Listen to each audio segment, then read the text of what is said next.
What's going on, my freaks and geeks? Welcome to the Square Roundtable podcast once again. I would love to thank all of our viewers and listeners for tuning in and watching another amazing episode, and we are glad to be here with you all. And once again, we're bringing you some more awesome content. And one thing that I definitely want to discuss tonight, guys, is something that we've been talking about for a while now. There's been a lot of shows lately that have gone off of this like 80s retro style. And if you don't really pay attention, it could look like everything is feeding off one thing. For instance, we got, I think what started it all off, I'm not sure if, correct me if I'm wrong, did the new It come out before Stranger Things or after I Stranger want Things? to say Which after. one? The first one? One that just came out with Bill Skarsgård. That came out after I Stranger want to Things. say it came out Yeah, after. that Yeah. came out after. Okay, I okay, can I can confirm that for you. Hold on. okay, and I think it did. It Yeah. chapter 2, right? It chapter one. Chapter 1. That was 2017. Yeah, I think Stranger Things came out And before that, Stranger Things. like 2015.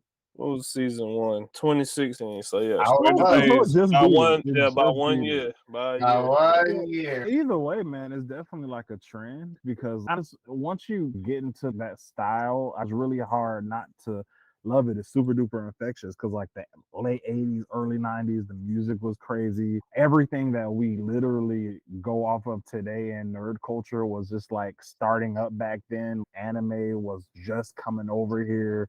Dungeons Dragons. Dungeons and Dragons, Star Wars was just coming out. So all of these things just make a big pot of like pop culture that we're still, even our fashion is coming back to that style today. yeah. So with shows like, or with movies like It Chapter 1 and Chapter 2, shows like Stranger Things, Paper Girls, and even the thriller Yellow Jackets, we just want to talk about like some of our favorite shows that are in this kind of genre and what makes some of these shows better than others. I'm not going to crap on anyone and say that one is just bad, but I have my personal favorites.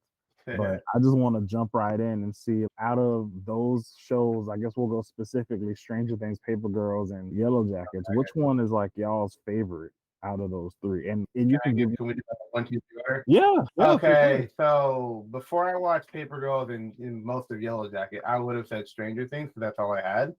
But after seeing Paper Girls, Paper Girls is definitely, in my opinion, over Stranger Things. And Yellow Jacket, if it keeps going the way it's going, it'll probably be over Stranger Things. And that's not saying Stranger Things is bad. It's just these shows, in my opinion, they do storytelling better, in my opinion, like when it comes to keeping it like a flow and keeping you entertained and keeping you interested. Because Yellow Jacket does this good thing of going back and forth between the past and the present. But they do it in a storytelling way just enough to where you're still entertained, but you're not bored with it. Yeah. And Stranger Things is a show that, for me personally, I had to like watch a couple episodes, put it down, because it was just a lot going on. Yeah.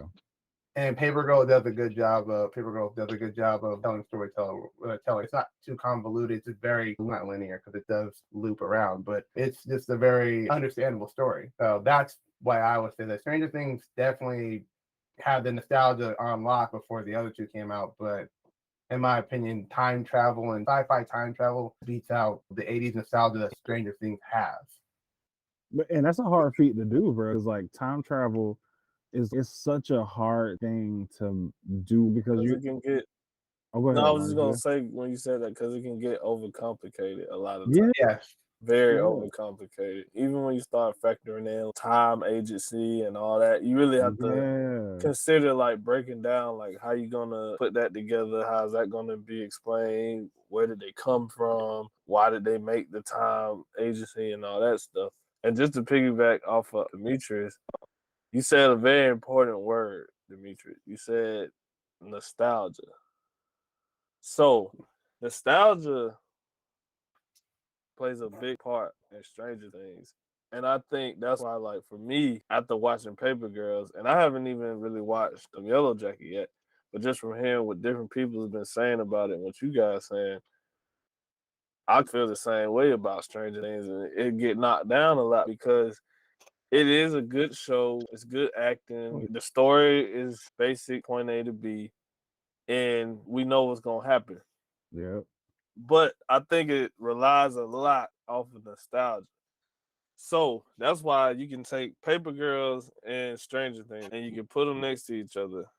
But what separates it is this show relies heavily on nostalgia and it's set in the 80s. So it's big on like the music they playing, how they dress, what was hot, Dungeons and Dragons. Like you said, all that stuff that's coming back. Then you got Paper Girls. It's in the 80s. It starts in the 80s, but it's not a movie it's in the 80s. It's about the 80s. This is how the 80s was. It was like, no, they're in the 80s, but they're going to end up in the present day. And then they have to try to clash. It's a clash of different, what's the word I'm looking for, generations. But it's funny because the clash of generations is themselves through each generation as they grow up. Yeah. And I think that's what makes it so interesting because you get to see these characters at different times in their lives. As for what Stranger Things is just they're growing up and you see it all happening in one decade. I think it's always cool when you meet your older self. And I think Paper Girls is so awesome because the first girl met her older self and was highly disappointed. It's funny because she was supposed to be the one who was supposed to have the perfect life because of how her parents had everything planned out. And then even like other girls, like these girls were meeting themselves in the future and was like, oh God, like we have like shitty futures, y'all. And I think it handles a lot of things very well. And spoiler alert, my favorite arc is the one with, what's her name? I haven't watched it in a long time. The one with the short haircut who act like a tomboy. What's Matt? Yeah, Matt. yeah. I Matt, love how they handle that character because it's facing the fact that she thought she was around and stuff. Then when she found out she was dead, she had to face that. And you actually seen her come to grips with it and accept it. It was like, oh God, like I'm really dead. Because as much as she tried to act tough about it, she actually broke down, which a teenager would do if they found out they didn't make it even to the present. They died like a couple of years after. Yeah, I think it gave the show a lot more emotion.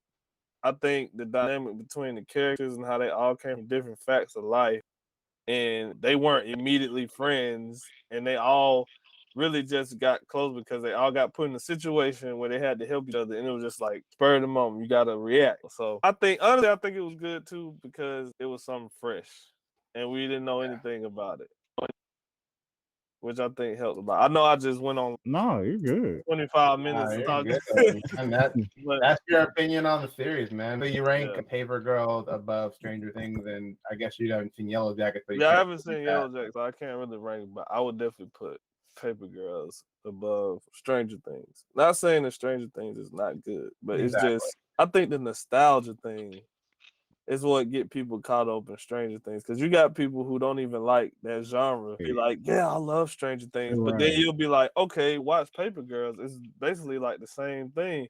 So, no, that looks like some sci-fi stuff, and I'm like, oh my God, like that's what it was. It's the same. And that's the funny that you mentioned that because I'm not too big on cosmic horror, and I think and I'm not really too big on sci-fi either. And I think that's like what the big thing with Stranger Things. The things that I like it for are the character relations and stuff like that. What kind of holds it together for me?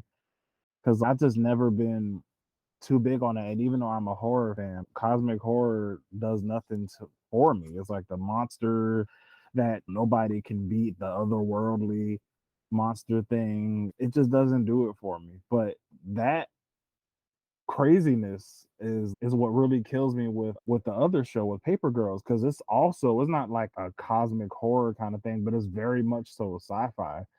And even though it's a sci-fi based show, I love it. And especially something about time travel, which I didn't think I cared anything about at all. At all. But it's just like the way that they like fit it into the story. And it's like every character is like completely realistic. Yeah. And one thing I was talking to you guys about before when we were planning to do this episode was just like my biggest gripe about Stranger Things is that like these kids, even though that sounds it sounds really grisly. They should have been dead, man. The first season. The first season. Yeah. And it's just because the thing I love about, I think the thing that I hate about Stranger Things is the exact opposite of why I love Paper Girls. Because Stranger Things is like everybody just knows what to do. Like you have 13-year-old kids that instinctually know exactly what to do to defeat this monster, or to, oh yeah, let me build a radio or build whatever. Or And you know why, Chad? You know why? Because they play Dungeons and Dragons and they're nerds. That's why. Right. Yeah, that's Yeah, the reason for how they that's know all this stuff. Nerds. Nah, Of course that's the they biggest know, thing. right? That was just saying that is just proof that Stranger Things is just more about, like Marcus said, it's nostalgia It's thing. nostalgia instead and of pop Stranger culture, Things. man. It's It's nostalgia. Yeah, just Because in nostalgia. Paper like Girls, when they did, go ahead, Josh. oh yeah, because like with the whole Dungeons and Dragons thing, and then the new monster that they fight in the new season, and they dubbed the new monster the same. It's the same monster that's in Dungeons and I noticed Dragons. What is that. it? Vecna? Yeah. They dubbed him Vecna. Vecna, Yeah, and it just and like go about defeating them like they go about playing Dungeons and Dragons. I'm just like, what? Like literally, that's what. And like everybody who's like not into Dungeons and Dragons looks at him like, oh my god, you have such this knowledge. Most of the things they say is like common sense, though. It's like, we gotta defeat the thing. We gotta go in here and do this. And they're like, oh my god, you said something crazy. I'm like, no, they didn't. That's some layman stuff. If you gotta beat the thing, you gotta go into where they are. Yeah. And so they, what I'm saying is cool, and I guess it's not supposed to be taken like seriously, obviously, the show, but like the whole logic of everything. Oh, they're a nerd, and if 11's not there, they are like useless almost. Like they don't know what to do. If 11's not there, at least in Paper Girl, they're like, okay, Mac's doing this, if we can do this, so we can still do something. You know what I mean? They were like, we can still do something. And then just to say that about Paper Girls, to go back to Chad's point, I like how in Paper Girls, though, sometimes they don't know what the hell to do. Yeah. They just be like, I don't know what to do. Like, we're stuck and we don't know how to get back home. How are we going to do it? Like any 13-year-old, 14-year-old would be like, oh shit, we messed up and now we got to figure out how to get back. But they don't just miraculously find something laying on the floor and then they tie it up with some string and be like, oh yeah, that's what we're going to use. Like, that's how we do it. Yeah, that's how it does. They're not gonna like. Oh, go ahead. Yeah, I was saying like they're not gonna go through like an 80s music montage and make like this crazy contraption out of like kitchen objects. Dude, exactly. My boy Justin had a whole like freaking radio made up in his thing he could take to the middle of nowhere. He was like, yeah, well, this time I made a radio. I'm like, you said that right there. That was perfect, Joshua. Like that, I hate that trope, like that 80s montage, and then everybody's just, yeah, we know how to do this. Like me and you were talking about the other day how stupid the end of Stephen King's It is, like how dumb it is. Like these kids, and we're talking around the same vein of the 80s style and kids defeating the big bad. So it's just, you mean to tell me that the biggest, baddest alien creature that can literally shapeshift into your worst nightmares knows exactly what you're scared of is defeated by friendship? That's what defeats it? hey man, the power of friendship? Hey, this is the 80s, baby. Hey, you love that in anime though. Come on now. You love the power of friendship in anime. So like, I mean, it's the same bro. vein. They were like, you know what, these kids love anime. Let's put that through. Translate, bro. If SpongeBob didn't teach us anything, he said F is for friends that do stuff together. U is for you and me. Okay, you gotta remember that, Chad. That's why it works. It doesn't translate. It doesn't translate when you try to. It's cool in a book. It's cool in a cartoon, but when you try to really make me believe that you defeated this evil, and once again, like, spoiler alert for anybody that doesn't know the story or the book of Stephen King's It, this dude is like actually a huge alien spider creature, which literally upon viewing it, they instinctually know, oh yeah, let's just use the power of friendship. Or not even that, the new version of it was even worse because they literally just roasted the character to death. They're Yeah, just they talking did. about him. They're just like, you ugly. You look like trash. And he just shriveled up and died. I'm like, what kind of logic? And like Stranger Things follows the same crap, bro. But that's why I love like Paper Girl so much, because they try and fail every single really time. do. And I'm talking Yeah. about they Like, fell bad. because I thought that they were gonna, because I was actually about to be disappointed in the show because they had little Tiffany, and Tiffany just knew she knew what to do. She was like, "Oh, I Right? got this. I'm gonna get us back." Blah blah blah blah Mm-mm. blah. And Nope. what happened? They failed, and in the older version of old girl, the Asian woman went and died. I'm just like, Yep. see, I'm like, that's what I'm talking about. But that's, oh, what were you about to say? You want so what you're looking for is not only them making a mistake, but there being a direct like negative consequence of that mistake. So it's like it affects how they do things. So now they have to make up for that loss that they had. It's like something that throws their whole entire plan off. Stranger Things, if they fail or whatever, somebody dies, you go, oh, you know what? We still got the plan. It still works. Don't Well, he yeah, died. the biggest thing, that's part of it. But the thing that I like is the realism factor, because you look at it, Stranger Things, for the most part, the adults play a background role. Yeah. Yep. So but in Paper Girls, like in real life, bro, if you're a 13-year-old and you have a problem, the first thing you're going to try to do is find an adult to try to fix it. And that's Yeah. what they do the whole time. They're always trying to find an adult, whether it's like finding somebody like the time cop or I was just whatever gonna say that tricked them. Yep.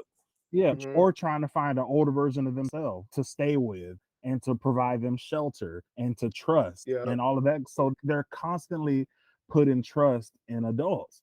And I'm like, that's real. That's literally what would happen, you know. And basically, like, the deciding factor on what happens is basically, is this adult really doing what they're supposed to do, or are they going to try to trick me? And I got to deal with whatever the consequences are. And we didn't talk too much about it yet, but the exact same thing happens in Yellow Jackets. It's like Yes. they're in a situation where there are no adults, like they are stranded and they are for the most part fucked, and they're just like, and like I said, they try so hard to get this and get that and try to put this together, but the only thing really holding them together is the 21-year-old coach that's there, and he's barely holding everybody together. They're Yeah, acting like barely. wild animals out there, and that's what would happen if a bunch of 13, 14-year-olds got stranded somewhere. Like, it would be a shit show. It wouldn't be, everybody Yeah. wouldn't be MacGyver. You know It's what I'm saying? Nah. It's because it's like this. When I was young, I was in like the Boy Scouts, right? If we was left alone and no adults was around, yeah, it's fun for the first few minutes. Right. But then after 30 minutes, it's okay, it's still fun. But then an hour roll around and then you'll It's be just like, like, shit, what are we going to like? Where are the adults? I'm hungry, fell and scraped my knee, little stuff like that. So, and just going back to like you said with Stranger Things and I really think it's that whole nostalgia, because in the 80s, it was all about the heroes of the movie always had to prevail and win. So even though they're kids, they're the heroes. So they got to Yep. prevail.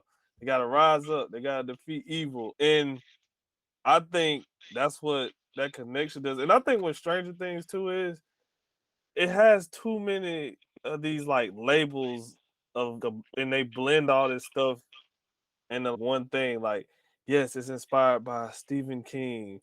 It's inspired by 80s horror. the Goonies. It's inspired by the Goon. It's too much stuff blended in there that it's supposed to be, and that's how they drag people into it. Even down to the fact that the same, what's his name, Finn, whatever his name is, he's in both the shows. He's in that and it. Yeah. Exactly. So it's a lot of similarities. Overlap. Yeah. And it overlaps. And it's okay. But then after a while, it's for me, I watched it and I was like, okay, it was good, but it feels like it should have ended a long time ago. Because it's the same story. They beat the monster. We think it's gone. Another one comes back. They do it again. Think it's gone. Another one comes back. It's like beating me over the head with the same thing. It's okay, I get it. It's a monster. We gotta kill it. It's a long version of a Monster of a Week type show. Like, Yeah, you know what I'm saying? Like, it, it's it like really is. yeah. It's And like it's like, Scooby Doo. yeah, it's like, oh, who's the gang gonna get this time? And, You gotta mask him. Oh wait, that's not him. He's over there. Right. and like you were saying, Chad, just to go back to like Paper Girls, it's all down to the fact of how the show even ends. They Right. still messed up. Like, Yeah. and it's going to prove to you, like, yeah, they're not perfect Yeah. because they are kids and they have to learn from these mistakes. Yeah. And then I love how that's gonna move them forward and like actually growing up because they're at that stage in their life where they actually have to start learning how to grow up. But I like the relationship with characters in all the shows. But I think in Paper Girls, they handle It stuff. hit harder. Yeah, it hit Yeah. harder because it's like these girls are not friends. So that's just 1 minute they'll be talking to each other and everybody will be cool. And then Sam has to do something like mean as hell and it'll piss everybody off. And then they be like, no, forget you. And everybody just go their separate ways. Yeah. And it's like, that's what will really happen with 4 14-year-old girls or boys. If they get mad at each other, they're not going to say, okay, we don't have time to be mad. Let's go do the mission. No, we ain't doing the mission no more Right. because you done pissed me off. Exactly. I'm walking That's this way. every Don't follow episode. me. That's every episode of Stranger Things. It's like they always end up being able to get back together. And just, Right. yeah, let's put all of this 14, 15-year-old stuff aside and let's go We kill can't this fight like now. Like, I would have 50-foot tall been. monster. I would have Right. been mad as hell with old boy who dated 11 because I would have been like, bro, you just abandoned us, bro, for your girlfriend. What are you talking about? With Mike. Yeah, Mike's No, we ain't cool, Mike. Then I would have Mhm. been mad with our boy. Lucas. What's his name? Lucas. I'd be like, Yeah. nah, bro, we ain't cool. You went and hung out with the basketball team. Like he was, I wanted you guys all to be famous with him. You can't tell we don't care about Nah. that. You're that like not aware that we don't want to do that. It was like It- it was weird. And You then were a whole sellout. yes, and then that's I'm glad you said that, Josh, because that's another thing. Of course, we know it's a never ending like trope and thing in films, and especially when they were made back then. But it's always a token black character Oh, in yeah. every show. But with Stranger Things and Paper Girls, because those are two that I've seen, it's handled very differently. Like in Stranger Things, Lucas does start to begin to feel like the token like black kid sometimes because he falls into that category of first he's a nerd, but now he has to be cool. And of course, to be cool, what does he have to do? Play sports. Yeah. Because that's what every black person got to do to be cool, huh? Play sports. Yeah. And then, of course, he's influenced easily by the crowd and blah, blah, blah. But in Paper Girls, the black girl is smart. She don't play. She can stand on her own. Like she tell them other girls, like when they ain't doing, she's almost like the adult in the group because she the one who be telling them like, no, we don't have time for that. And then like to actually see her when she meet her older self, we come to find out, spoiler alert again, that she's the one who creates fucking time travel, and that's awesome. That is what we want to see. I think we talked about this on our last podcast we did with what's his name, the guy who With played Damien? with Damien. We're missing that in all this art and culture as far as media and entertainment. It's not enough stories of us like being these inventors and being these scientists and smart people, or being in fantasy and being the ones who are going to get the ring from wherever, or being, what's the other one I'm looking for? I just lost it that quick. But you get what I'm saying. It's not enough representation of us. Oh, being wizards and a whole Harry Potter thing. So it's like when you actually see that, even though it's just one, it's like finally. It's not the one that's just in the background and she's and real quiet. I think that's another thing that makes me draw more towards Paper Girls than it is. And then you get to see that like the Time Force, they're all like mostly black. You know what Yeah, I'm saying? because they looked up to her because Yeah. she's the one who did the whole thing. Inspired them. Yep. I mean, That Afrofuturism is heavy it's in that heavy show. in that. Yeah. And I think a show that brought that kind of back to light, that kind of kicked it off was Lovecraft. Yeah. Lovecraft Country. Oh, That yeah. kind of like brought that whole idea of futurism and all that stuff. So it's something I wish we would see more of.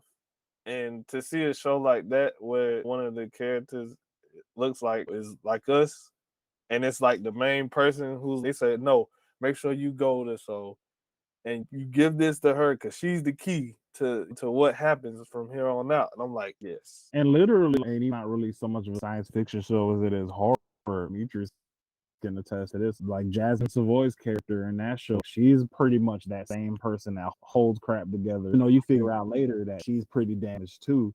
But out of all of the girls that have been in a situation, she is by far like the most put together. So Yeah, she takes charge Yeah. when she needs to. Like when they need the spoiler, when they needed to go and find some more food or whatever like that, she was like, I don't know about y'all, but I'm going over here to get some food. You can come with me if you want to. If you're not, I'm gonna be out. You got till like sundown or I think she said like midday or whatever, like a couple hours, whatever like that. And I was like, cool. Like, and then she was running for office and stuff like that in the present. She was like out there really being like a whole politician. Yeah. Like I can run for like mayor or something. But the thing I like about those shows, like I said, which is a stark contrast from the kind of one dimensionality of the characters in Stranger Things, even though you have some characters that are come out on top, like you said, literally Tiffany invents time travel and she's very intelligent. And then you got the other character that's a politician in Yellow Jacket.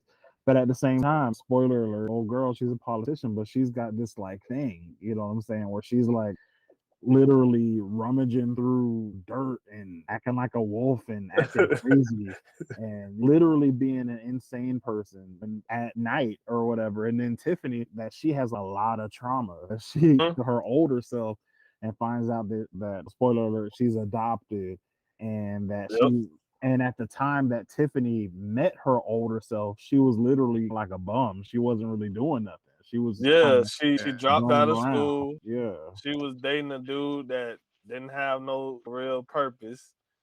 And then, like you said, she was a butthole because she told her younger self she was adopted. Yeah. She was like, you gonna find out anyway. But I was like, damn, did she have to find out now? You couldn't let her find out like when you found out. And and that's the other part too, because like I know we've all had that thing to where because people say it all the time. What would you tell your younger self if you could right now? Truth. We've all had their moments. So when she said that, I was pissed at first, but then I was just like, dang, because she knows when her parents told her that the destructive path she went on. She's so probably she was trying to save herself. So in her head. Yeah, so in her head, she's probably like, if I tell her this now, she might go to HBCU or something. Yeah. She might finish her college degree. She might turn out completely different than me. You know what I'm saying? So you don't know. And that's literally like everybody's thing. And Paper Girls, like they all grow up or they all see that the idealized version of themselves when they were kids isn't exactly who they grew up to be. Like one of the girls is having a crisis because she doesn't know how to deal with the fact that she was a lesbian and dating women. And like you said, Mac is dealing with the fact that she actually died. And then you have Aaron, who's just dealing with the fact that number one, her sister that she loves so much don't even mess with her. No. And that and then she sees herself die. And then literally she watches herself die. So it's a whole thing. Like it's a lot of baggage that you would think takes a lot to unpack and would make an episode an hour long, but they do it 30 minutes. Yeah, the pacing is beautiful. They got like the and best. It's only like episodes too. You would think it's a lot longer. How much they tackled through the show? Yeah. And it's so cool because I like the theme throughout that show. It's all about change and how you can determine the outcome of your future. Because everybody in that show they literally hold their future in their hands, and they made what happened to them happen. Like as far as her Mac's brother, he seemed like when we introduced him in the 80s, he looks like the typical character who's gonna be like the bum guy that's not gonna do nothing. But you go into the future and he a whole doctor with a family and married and everything. But he became a doctor because his sister passed. His sister went through. And that's another thing that comes into factors. Yeah, you go to the future and you're like, I'm dead. So I gotta find out how to save myself or not go back. But then it's almost if that didn't happen to you, what would your brother would have done? Would he have even became a doctor? And it's almost like even though he's trying to help her, it's looking like she's at the point where it's like I can be saved, but even if I can't, I'm okay with it because look what my brother did. He actually did something with his life, it shows how mature they actually are at their age because faced with these situations and they're like decisions. Yeah. And they're like, if it has to be that way, I'm okay with it because so and so happened. And then you got the ones who like the one. What's up? The Asian girl name? Aaron. Aaron. I don't like my life, so I'm going to change it when I go back. Like stuff like that. So it's cool to see like that inner fight they having with each other about what the outcomes of their lives going to be. And then, like you said, with the other girl, she found out that, she was gay. But even though she ended up getting married in the future, you can tell she wasn't happy in the marriage. It was like when she see herself back then, she was like, maybe I should just really be who I am. And I should go. Like when she told her she liked movies, she was like, oh, I would never watch that. And she went and watched it. Like, oh God, this is amazing. Just like everybody holds decision to their own future. I love that theme in that show. And it kind of go ahead, finish. No, that's it. That's it. That's all I had to and say. it kind of has this kind of like looping effect where it's like them going to the future to see themselves inspires them to do what is going to happen to them in the present. Like when they go back, you know what I'm saying? They get inspired by them older self to do things that are going to change them to be their older selves. So it's really cool. It's like it's kind of really a surreal thing that like when you think about it, you're like, dang, like if they go back and do this stuff like this, then everything's gonna play out the way it is right now. That's what they said at the end of the show. Is like it's a loop. They did the whole thing over. They had a whole loop. Yeah, so it was really cool. And I love how they did time travel because with time travel, it's always that stupid theory that you can't run into yourself because it's gonna blow up the universe. And I'm like, no, they literally said no, we're gonna ignore that. Like they're gonna interact with themselves because that's what would happen. Like you would want to interact with who you are because it's I want to see what I'm doing. I want to tell myself. And then if you see your younger self, it's like, oh, I got a chance to tell them like to not go outside that day and play with and stay in the house. You know, it be little stuff like that you be thinking about. Like everybody be thinking about, I would go tell myself to invent an iPhone. No, I'm gonna tell myself to do something. My thing is, I'm still sitting, so I'm gonna invent no iPhone. Exactly. Like I'm not gonna figure out how to do that. I'm still dumb. Exactly. And that's the cheat code that makes Paper Girl so good. It plays into what people want to see and want to hear in that particular element of time travel. Because if you do time travel and if it is a thing that exists, of course everybody's going to want to go back in time and talk to themselves about something. Exactly. I know I am. Man, boy. Yeah. I'm gonna be like, yo, bro, do not. I was just going to say, that's a good question. Here at the Square Round Table, we try to keep it 100 for y'all. And we try to give y'all a little piece of us. So since y'all brought that up, I gotta ask, if you could go back in time to your 14-year-old self and give yourself one life-changing kind of advice, what would it be? Oh, for me, I'll go first. Like I said, it wouldn't be 14. I'd probably be about 16 on senior night on Friday at that football game. I'd be like, nigga, you ain't never played defense before, bro. Do not go out there, bro. Don't fucking do it. You're gonna ruin your leg for the rest of your life. Don't do it. You ain't never gonna run the same, my nigga. Oh my god. My girl said, don't do that. No, bro. Don't even touch That's like the only thing I would go back and tell myself because my leg hurts to this day because of that football. Funny.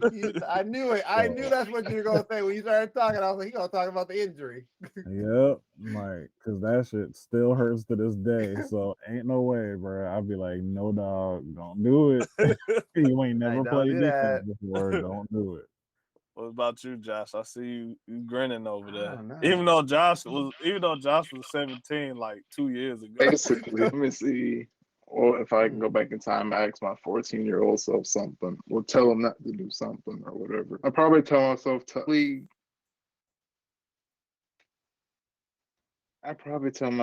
I would say like probably keep up with all my PS2 games.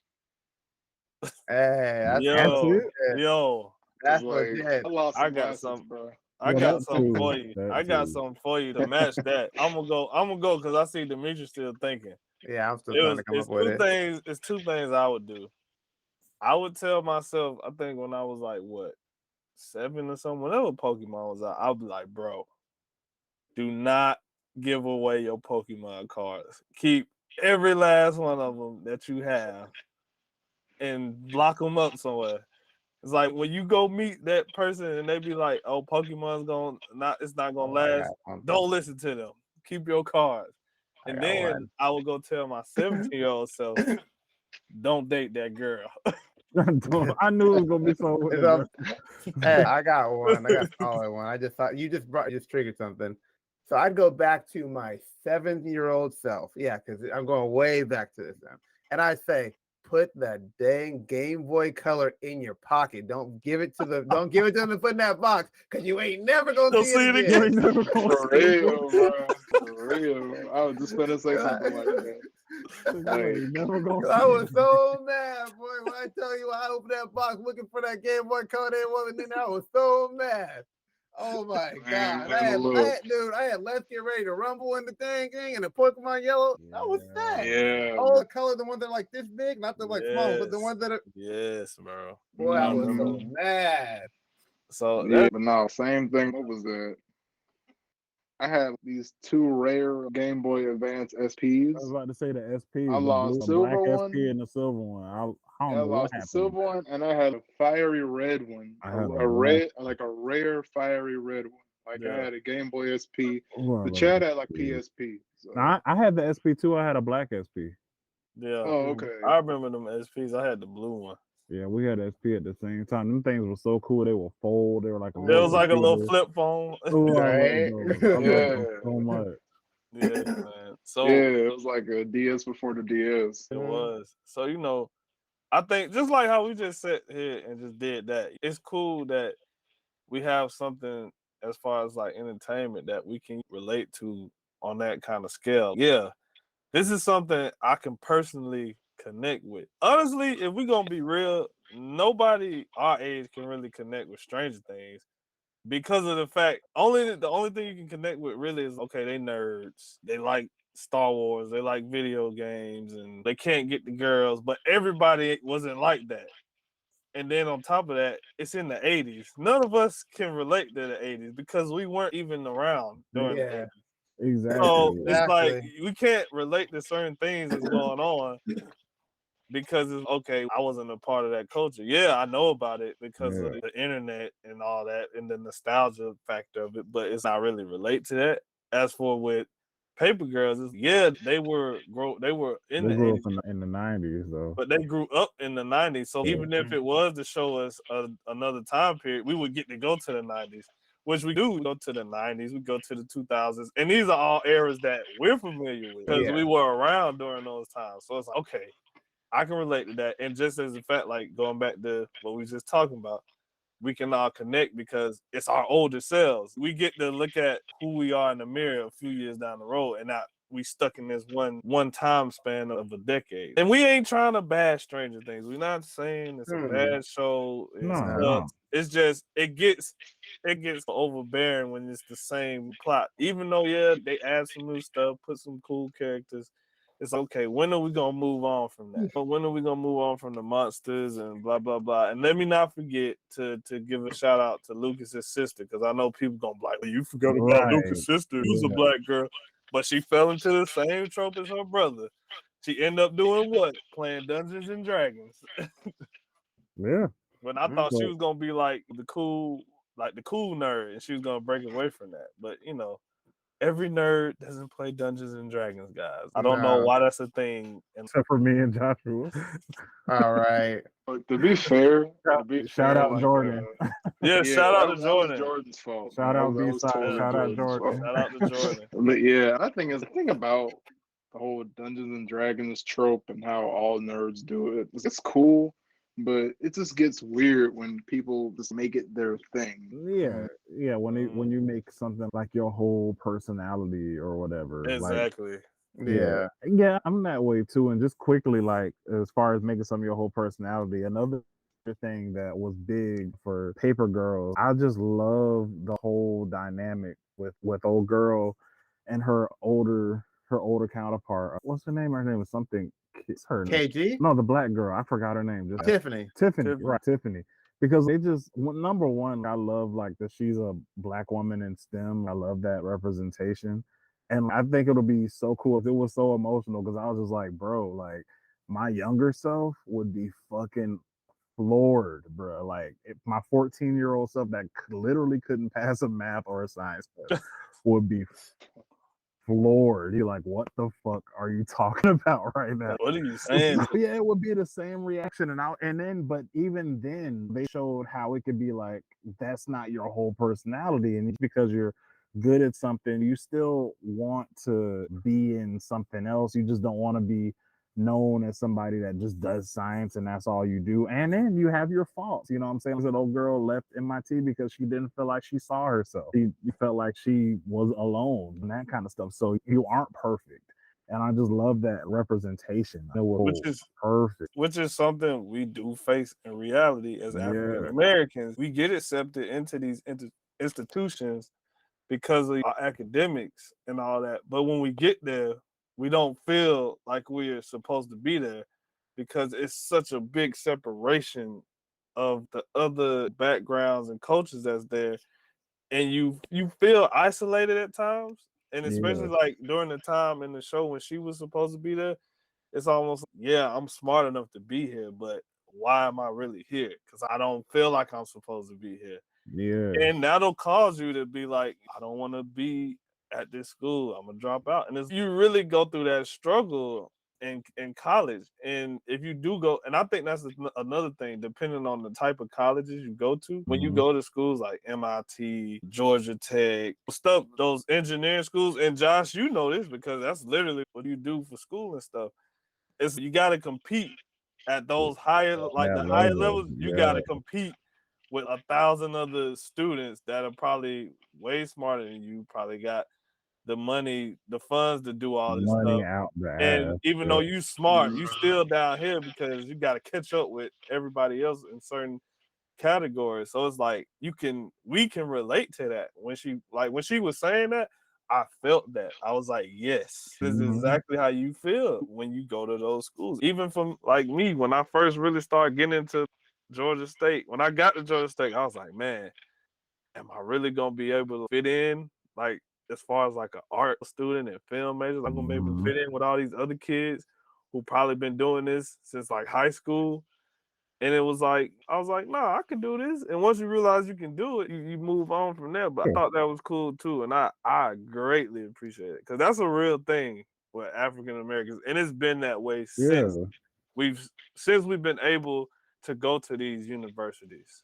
Because they didn't even want to let us in at first. So it's always been an issue for us to do that.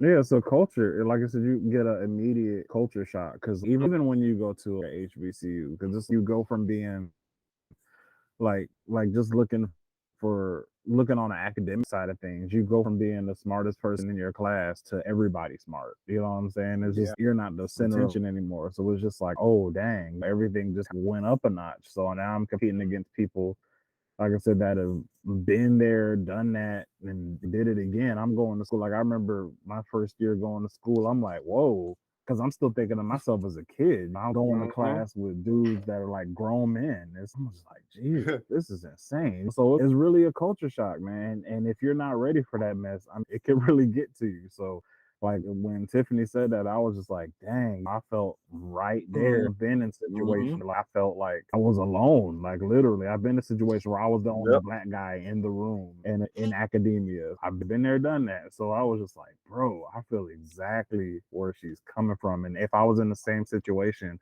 I swear I would be explaining to my younger self the same exact thing. He'd be like, bro, why did you leave? Why did you do this? What? Because and I would literally the same conversation. So I was just like, bro, they hit it on the nose. That's why I love it. They did. That's just that's another thing. It's just great. Go ahead, John. I was just gonna say that's just another thing because that's just great writing. Just period. Great writing. Great writing. Yeah. No, and like I said, it's just no surprise why Paper Girls is. Y'all feel more strongly about Paper Girls than you do Stranger Things, because Paper Girls touches on actual situations that real people go through. And Stranger Things, this might be a little controversial. This might be a little bit of a hot take, Say but it. Stranger Say it. Things Say it with sometimes. Jeff. Stranger Things sometimes feels like the writing sometimes feels like a fanfic, Yes. because Yeah. it's like all these situations that these kids are going through, an actual kid at that age wouldn't know who to go to or what to do in those particular situations. Exactly. And there's no complexity in the characters outside surface level stuff like having a crush. It's literally like what we talked about when Dr. Coleman was on the podcast. Literally, the show is like a white fantasy. You know what I'm saying? Yes. It doesn't deal, because in Paper Girls, you literally deal with racism. You deal with that like on the front line. Like it's not an idealized world at Racism, all. sexism, Yes. homophobia. You Yeah. deal with all of that. Yeah. And I'm talking about up front. And just to go to piggyback off what Josh was just saying, like with Stranger Things, it's funny that you said it's a fan fiction, because I'm literally just waiting for the last season for them to show at the end somebody closing a book and like putting a pen down, and it's like a 30-year-old dude reminiscing on like when he used to play back in the day. And the whole thing was just a story, because that's what that's like Josh said, that's what it feels like. It feels like fan fiction. As to what we got like Paper Girls, it's like you said, it's more reality based, and it actually faces the problems that everyday people go through.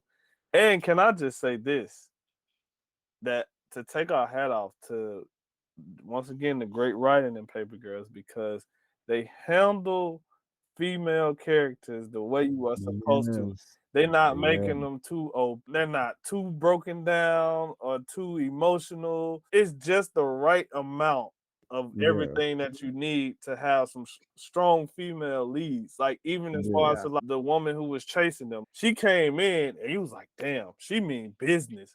Like without her even saying a word. She didn't say a word. She didn't say anything, but you knew when she walked, when her presence on screen was like, whoa, this lady is a problem.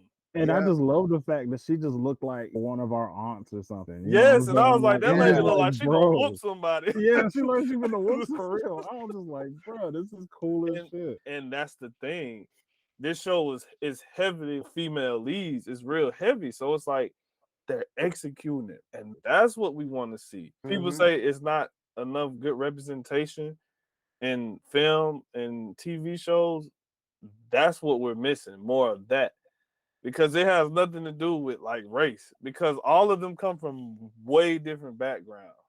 Yeah. But everything is told and is planned out. So where you're like, okay, I can believe that. You're not getting a girl that's 12 years old and she's just like super strong and can like throw people across the room. They always have to make them like overly something, whether it's emotions, power, mental, like the mental thing, or physical. Like it's always in that manner. And it's finally we're getting something that looks like it can go somewhere. And I think that even goes over into comic book movies, to just films, period.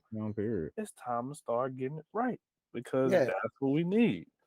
And that's like I think one of the biggest things of Paper Girls thing is the fact that it's 4 different like women lead or girl leads, and they're all like fleshed out enough. Erin, her whole her home life, stuff like that, she's speaking Chinese to her mom and stuff, back and forth and stuff like that, even to her older self. And you had other people like in there, and you get that kind of dynamic, and you get who's Max's whole like dynamic, and you understand where she's coming from. So later on in the season, when she has these kind of ways that she talks and how she like lashed out angrily, you're like, that's because she was raised in that environment. Or you had like when, what was her name? KG, like her whole life, she's like pampered. Like she had that rich girl. She's the rich girl. So when she like does something off her like path, like when she beats that dude down, that shakes her off, because she's always crossed her T's and dotted her I's. She's never stepped out of that comfort zone. So when she did that, she was always just like feeling that kind of guilt and that stuff and that kind of pressure. She's like, I've never done that. I hope everything's gonna get figured out. I hope everything's gonna get fixed. I hope he made it out, because she's like doesn't know what to do when things are like out of order. Exactly. And I like how they did Tiffany and how she did her hair up and stuff like that. Like they like paid attention to all that, like those little details and stuff like that. And it was realistic. I love that. That was really cool. It felt like a black woman wrote some of that for Tiffany. I definitely felt that. Yeah, I did definitely too. felt that. Because I was like, only a sister can know about stuff like that. Ain't nobody else write nothing like that but a sister, because they gonna know. Exactly. But it's just really good how they do and they handle those characters. Like they make sure to make them realistic, but at the same time competent enough to like at least make it through the story and to do stuff like logically and like realistically. Like nobody does things that you're like, that's out of a character. Everything is within character. But like still have growth. Yeah, exactly. Yeah. Yep. And the time travel is not the like second main character. It's the 4 girls. Unlike with Stranger Things, it's focused on the kids, but then the whole and all that is another big part, because they actually give it a whole story arc of why it happened. With this, they don't tell you anything about the time travel. Like, it's known that it's there, and it's known that it's a war going on, and then that's just about all you get. Because that's how it's supposed to be. You're supposed to leave some kind of room for, damn, I can't get my words together tonight. But you know what I'm trying to say. Yeah. Yeah, you got to leave that room for some kind of mystery. You can't give everything away at like one time. The suspense, Yeah. leave room for suspense. So I like how they handled that, and the time travel took a step back, because in a lot of stuff, time travel is like the big thing, and it's always broken down, and it's said 50 times throughout the movie or show, time travel. It was like, we trying to get back to our time. That ain't what it's mainly about. So no, and when they do time travel, it actually means something, because I can't wait to see. Man, because like I said, they did it on purpose, bro. How in the world the Asian character and the black character end up in the dropped 60s. off at the 60s? That's the worst. And that's the worst time for both of them. Both of them, bro. And then to be seen together, oh my God! I can't wait. It's like to see what's gonna happen with that. Yeah, basically, and like I said, the show does it like that because it leaves out all the fluff in describing what time travel is. It gives people what they want to see as far as that concept is concerned. Like, all people are interested in when you hear time travel is, can I go back in time and fix my crappy life choices? Yeah, exactly. And also like the topic of racism, because racism is a very big topic when it comes to time travel, because with certain types of people had a little bit more of had a more difficult time in society in different parts of history. And that's why, if you notice, most time travel movies, who is the main character? A white male. Because they could go back in time and they don't have to face those problems. They don't have to address that. It's smart on the people who are writing it, because of the times the stuff came out. Because if we just do a white male character lead, we don't have to face civil rights movement, racism, all of that stuff. We can just gloss over it, because they don't have to really face those problems and stuff. So it's either they're the cool white guy, or they're the real smart white guy, and they just know what's going on, and they go lollygagging around in the 50s and just put a little disguise on, and it's okay, it's cool. But let's just take a scenario. If you take a brother and put him in Back to the Future, it ain't gonna go the same way. It's it's definitely not. It's completely different story. Even in like part 2, if he come back and then something got changed and he got to go back, he gonna be like, oh man, I gotta go back to the 50s. He not gonna want to go back. No, he's gonna be pissed. And that's another thing. Oh, go ahead. And I want to say, and if I'm thinking correctly, because I haven't seen Back to the Future, there ain't no like black people around. Like, I don't remember any. When Marty, in the first one. I was about to say, when Marty played on stage, there was. But guess what they were doing? Yeah, they was playing. That was like the only time you like really saw him, if I'm not mistaken. And Marty was supposed to be the reason why Chuck Berry started playing rock and roll. That's Like, crap. Yeah. That's I crap. was like, okay. Yeah, All right, now come on. But that's a now. conversation for That's a another day. whole. I don't That's even a want to dive whole into another that. conversation. oh yeah, but But just stuff like that. yeah. Not to cut you off, Chad, Oh, you but good. but just stuff like that. Just what Marcus described. That's why we gravitate more towards Paper Girls than Stranger Things, because Stranger Things feels more like a fantasy instead of an actual actual situation between people that are in this thing. Yeah. Yeah, it's surface level. Like I keep going back to the conversations that we had, a horror podcast that we had, especially with Dr. Coleman, because we were Shout out to talking Dr. about Coleman. a big shout out to Dr. Coleman, because we were basically talking about why a lot of Black people don't exist in the realm of fantasy and science fiction, and it's because of that reason, Joshua. Because you look at the relationship with Lucas versus the rest of the group, most of the time is pretty surface level. You know what I'm saying? They don't really deep dive into anything, but in order for you to tell a truly three-dimensional story that's not, like you said, an idealized, you gotta, if you include some people of color, at some You gotta point talk you're about it. going to have to talk about it, especially if your time period is like you're doing time travel back to the 40s, to the 50s, to the 60s. Yes. These things are going to have to be talked about. There's no getting around it. And then, Chad, where does Stranger Things take place? In freaking, isn't it in Indiana? Oh, Yeah, hell yeah. yeah. It's in Yeah. Indiana. I didn't even know that. If I'm not Like, mistaken, yeah. Indiana's known to be a little racist, so it's And everybody just like chilling with Lucas, like it's all good. Like, Exactly. They Like, allowed him on the basketball team. Like, yeah, no like I problem. was right. nah, in that whole scene where like Lucas was in like the little abandoned building with the rest of the basketball team, I was like, Yeah. I was kind of like waiting on the whole, like, Yes. not really waiting for it as far as I was waiting anticipating for it. but Yeah. waiting for it as in, okay, this is bound to happen because Lucas is only like with him and another black guy, and there's like other. And the other guys, it's them and the other guys, and I was just thinking, okay, they're probably gonna make some type of, I don't know, like racist dialogue between the other characters, And it just never happened. And it just never really happened. waiting Not for because that that too. was a bad thing, but Right. because I was just waiting for it because of just for like realism's sake.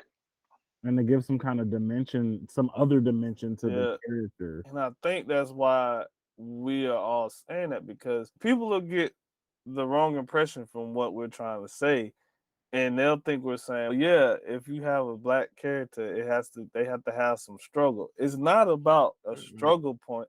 It's about being authentic. Right. Yeah. Because Exactly. the authenticity of it is what's going to ground it in reality and connect you more to the character and to the shows. Even if it's a character of a different race, it might be something simple as, just like we go back to saying we're all nerds, right? Yeah. Yeah, we might not be like the typical nerds where we got beat up and thrown in trash cans and stuff, or whatever they say happens to nerds, right? But let's just say we do get a nerd in a show, and he grows up in an environment where he has to go home, and when he leaves from school, he has to hide the fact that he's a nerd because he's getting bullied by people in his community, not the people at school. It's okay. I can relate to that because that's authentic. That actually happens to people. People are not accepted in their communities as that. So it's like you said, Joshua, it really feels like fantasy. Like, this is a world where everything's fine, and the only problem really is the government, the Russians, and this monster from a underground world. And it's very like 80s, like Cold War. Yeah. All of that stuff, like it's all of that plays. That's why I said nostalgia really plays a part in the way that they tell the story and it unfolds. So like, you can't really relate. Yeah, you can get your emotions into it, but like when certain people die in the show, it's almost okay. Then they come back. Messed up, but they probably gonna bring them back or something. Or like they do die, like you don't really feel it because you're like, I knew he was gonna die in the beginning of the show. Like, I knew it. It's already predetermined. It's every you can always tell when a character's gonna die because they get you to really like them, or they have this moment where they like have a change of heart, or they start becoming a lovable person, And when they focus like really heavy on it, they're gonna die. In Ain't gonna be Paper around. Girls, I was not expecting no girl to die. I was like, oh. Yeah. Because I just knew she was gonna win that fight. Oh yeah, I was like, they ain't gonna let her older self die. She's definitely gonna win this fight. She's gonna struggle, but she's gonna get the W. I thought she was gonna get that dub, but then when she died, I was like, oh wow. Like I would have just said, man, I just saw my older self die. What am I gonna deal with that? That's what I'm saying. It's like That's it's therapy heavy. right there. Right. Boy. It's crazy. And then she had whole breakdown. Yeah. That's what would happen. And once again, it's just, and look at it this way, like you have the stories being told through young children. So by them being the thing that drives the narrative, the audience, the thing that I love about that, because some stories do it to where the audience knows more than the main character. That's cool in some instances. And Stranger Things does that a lot. But the thing that I love about this story is the audience is basically, we're children because we're looking through the eyes of these kids. So in her head, it's just, what does me dying here mean? Is this going to be a continuous loop where I just die in 30, 20 years? Or can no matter what I do, exactly. Right. And I'm just no matter what I do, is it gonna all lead here, or can I fix this? She doesn't know, the audience doesn't know. So it's just, that's still a thing that's out there, which I think that's a really cool concept to have. They do the same thing with Mac too. They're like, can I change myself? Can I like get cured from this brain cancer and stuff like that? Can I survive? That's her whole dilemma why she was like gonna be willing to like get her mind wiped, because she's like, I don't want to remember that. Exactly. I just want to if I'm gonna die, I just want to not remember that I know I'm gonna die. Exactly. And can we just talk about the casting in that show? Is just A1. It's great. It's great to see new faces. Yes, I love that. And it's crazy because they did the same thing, Stranger Things. They got a bunch of unknown young actors. But what Stranger Things will kind of hurt them is they got big name actors as the adults. David Harbour on the ride. Like when you get those type of names, it takes away from some of the stuff. But with Paper Girls, everybody in here is like unknown just about. You've never really heard of them. No. Oh, sorry, go ahead. That's for the big guy, the big wig dude, the guy that. Like he's the only one that you can recognize from like stuff. But everybody else is like, oh, where they from? That person looked at me, but I don't think I've seen them in nothing. It's like, I love that when you gotta figure out who these characters are and where they come from, because it's so cool, because you're gonna start seeing them and stuff, and then stuff coming here. So it's really cool. It's something fresh. And I think that's why we like it so much. We finally get something fresh, like we say with the MCU and with these anthology series and shows. When you get something fresh and new that you don't know anything about, and you get into it and it's a good story, you tend to draw more to that than a show that's been out for 5 seasons and you know where it's going because it's the same plot. And it should have ended already. I think that's why we gravitate more towards Paper Girls, because it's something fresh and new, and we get the experience for the first time. And it seems like you said, the way they setting it up, we still gonna be like, oh, what's gonna happen? Yeah. Oh, they finna do that. They like you said, Chad. Oh, they finna do that. Okay. Exactly. All right. I can't wait to see how it's all gonna work. Because once again, you had this huge build up, and then you had a character growth of the main time woman, and then she messes around and gets killed. Yep. So it's just like, wow, the one person that was on their side that could have really helped is dead now. So what do we do from here? So it's just like a whole thing.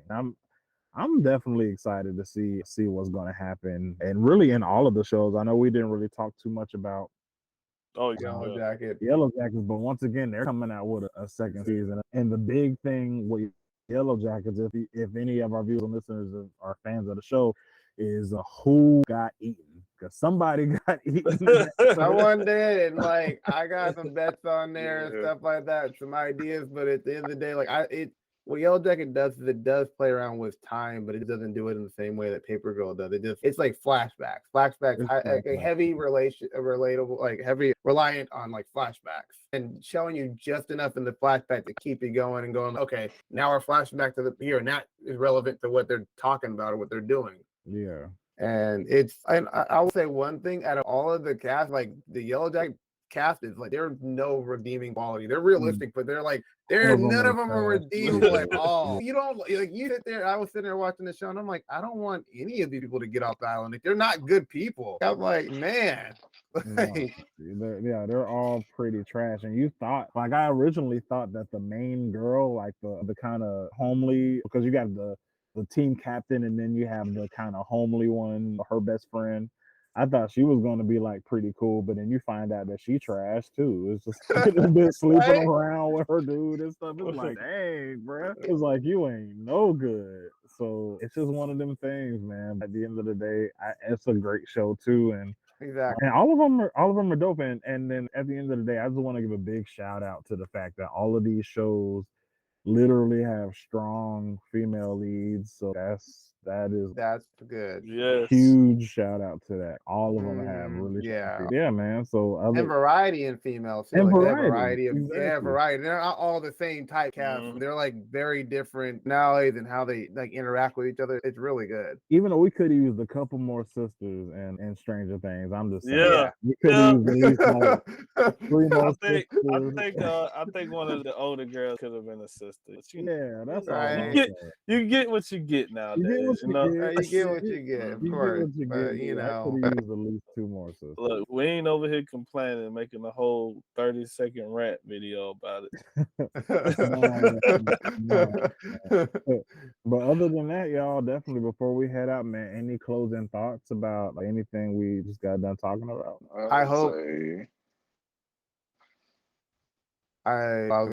that in the future we get more like representation across the board, whether it's racial representation, whether it's more sexual, but female representation and sexuality representation in more of like media and stuff like that, and authentic ones, not just like you're like typecast, whatever, what people think that those characters are like, but like people actually writing those characters that are those demographics and stuff like that. I would hopefully, because if anything, these three shows overall do a really good job.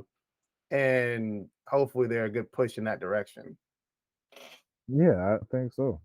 I think so too. What are you about to say, John? Yeah, it's like a closing remark. All 3 shows do a really good job at creating atmosphere. But as far as all good at creating atmosphere and framing character relationships. Yeah. But I was thinking, like, I guess I can conclude that possibly the biggest reason why Stranger Things is the most popular out of the 3 is because of the fantasy. Just like the romanticization. I might have got tongue-tied there, but romanticization of the 80s and the things in the 80s as well as the music. Yeah. Yep. Just like how Old Girl's song went to number 1. Right. Right. I had to hear that song one more time, man. And it's crazy because I heard that song before the show came out. I was like, oh man, this finna be a whole thing.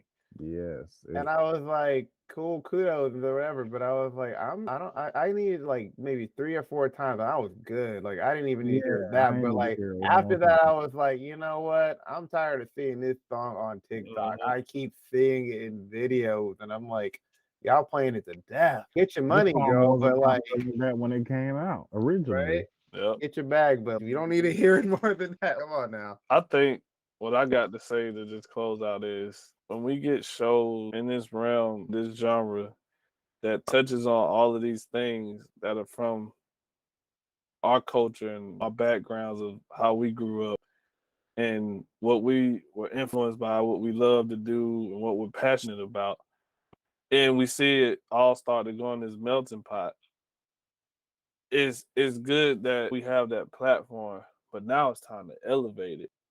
And it's time to see more of us in it. I want a show that's Paper Girls, but I want to go back to let's just go back to the 1800s. Let's visit Garrett A. Morris and George Washington Carver and some dudes like that.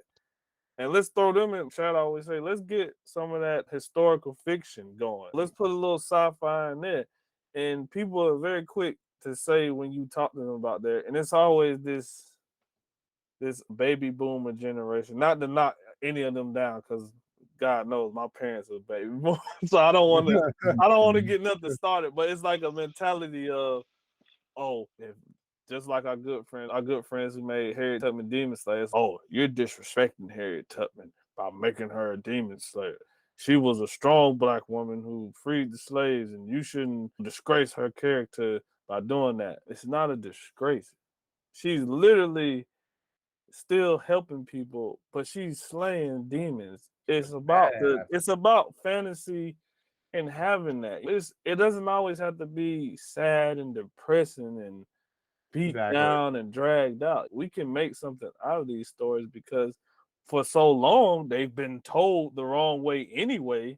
Right. When it's supposed to be historically accurate, but it's never been told the right way. It's really time. I think what we can get out of this is the door is starting to open a little bit more up as far as to like us to squeeze into like the sci-fi, the fantasy, the horror, because like now we're getting more women and stuff. We're getting more black characters, we're getting Asian characters, even trying to get Latino characters. So it's the stuff is growing more as we go on, but it's still hard to see more representation of us. It's like always the one black person in there, and they like a side character, or they just happen to be there because it's like, oh, we gotta have some black people here because we don't want to look racist. That's what I get. I know that's probably like off what we talking about, but it's what I can close out with. That's what I would say. But I love the closeout. I love Paper Girls. I love Stranger Things. I'm looking forward to watching Yellow Jacket. But it's a lot of it's good writing in all of it. That's what I'm happy about. Y'all know I love me good writing. Yeah. If it ain't good writing, then I ain't with it. I feel that too, and just like a couple more short points, like to what you were saying, Marcus. I don't think what you were talking about was off at all from what we've been discussing. No. The biggest thing we're talking about here is how to properly represent a character, whether that be a little girl, whether that be a little black girl, a little black boy, like in whatever. My thing is like at the end of the day, like I said, the biggest difference between Stranger Things and both of these shows is one is an idealized world, and the other ones try to break more into the not so great realities of how these situations would possibly play out if it actually happened. And a lot of these studios and directors, unfortunately, they just don't want to be uncomfortable. Like when you break it down to brass tacks, nobody wants to be uncomfortable. Nobody wants Gotta please the crowd. Nobody wants to have these types of characters in here. And why I say these types of characters, black people, Asian people, I mean anybody of color, because you're going to have to face the harsh truth that it hasn't been, and it's not till today. Some not really great for us all the time. And you're gonna have to tell those stories. And it's not saying we gotta demonize a certain group, or it's not that at all. But at the end of the day, I love characters like Marty McFly. I love characters like Harry Potter. I love these guys. I love Luke Skywalker. They're very well fleshed out characters. But my thing is, you got to give a chance so we can have some black characters in there like that. And the only way to do that is you're gonna have these characters fully live their three-dimensional truth. That's just what's gonna have to happen at the end of the day. And I just hope that shows like this and what we saw with like characters like Aaron and Tiffany, I just hope that in the future, like Marcus, you said perfectly, the door's cracking open a little bit.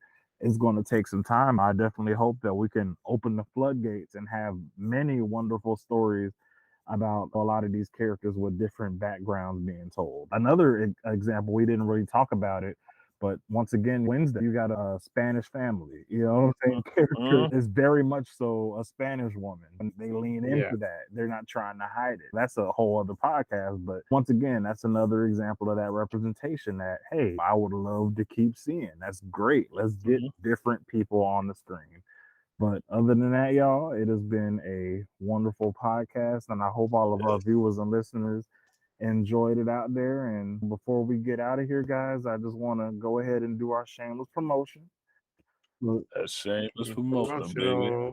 Oh yeah, man. So you can go ahead and catch the Score Roundtable podcast and a couple of number one. You can catch us on our website every week, and that website is Score Roundtable. SquareRoundtablePod.fandomlim.com. And one more time, that's SquareRoundtablePod.fandomlim.com. And make sure you guys catch all the other podcasts on fandomlim.com. There's some really cool dudes there, nerdy podcasts just like us, people that go over movie scripts, people that do a lot of stuff with a CW hero series, just a lot of good stuff, man. So definitely check out all those awesome guys. And also you can check out our podcast on the Rap Nerd radio station. Those awesome people over there. You can catch us every week on Tuesdays and Thursdays. That's when our episodes premiere over there at 7 p.m. EST. So you can catch us over there. And you can also stream of our podcasts like all the time. They're always on their website. So you can catch us at the Rap Nerd Hip Hop. It's a hip hop radio station and also has our content on there, y'all. So check all of that good stuff out. And I think that's it on my end. So Demetrius, you can catch it on YouTube. If you like the video, smack the like button. Leave us a comment about anything. Do you like, how would you rank these shows? Would you rank Stranger Things first, or would you rank Paper Girls first, or Yellow Jacket? Or where do you feel like? Do you think that Stranger Things does everything right for you and the other ones don't, or how do you feel? And give us a suggestions of other things, that other shows that you think do representation, whether it's female representation, whether it's minority representation, or was it LGBTQ plus representation. And also share the video because that helps us out a lot. And notification on the side of the video so you get notified of this video and future videos. And follow us on our Instagram or Twitter and that pesky Facebook group. And eventually we'll get to TikTok. We're working on it. We're working out the kinks for TikTok. We're Yes. gonna get there eventually. We'll get it together. I just think I have to not be annoyed with it so much. And TikTok is one of those characters. Yes. Okay, now let's talk about that one more. Just one little thing. The thing that I love about Instagram is like when I log on to Instagram, at least they give me a second. You know what I'm saying? When I first get up in the morning, I don't want to hear all that loud mess. As soon as you log into TikTok, it's so loud ass video. As soon as I'm like, bro, I'm too old for this. As soon as you log into TikTok, bro, as soon as I press the app, it's some loud video. It's queued up to somebody, right? Yes, bro. And it gives me, I can't stand it. I'd be like, bro. I immediately turn down the volume and pause it or something. I'm like, at least Instagram gives me a second. Instagram at TikTok least. like, Yes, Instagram has the courtesy to have the mute thing already on. You have to mute it sometimes. Like they give you that courtesy. Oh my gosh, right. It is a mess, but we're going to get to it, y'all. Yeah. We're going to get it straight. We are definitely going to make it work, y'all. But as always, I would love for all of our wonderful co-hosts and hosts to introduce themselves again before we head out. And once again, I'm your host, Chad Singleton. And I'm your host, Dmitri. Yes, hashtag no. and I'm your host, Marcus Long. All right. And we are the Square Roundtable Podcast, y'all, and we are out. Peace.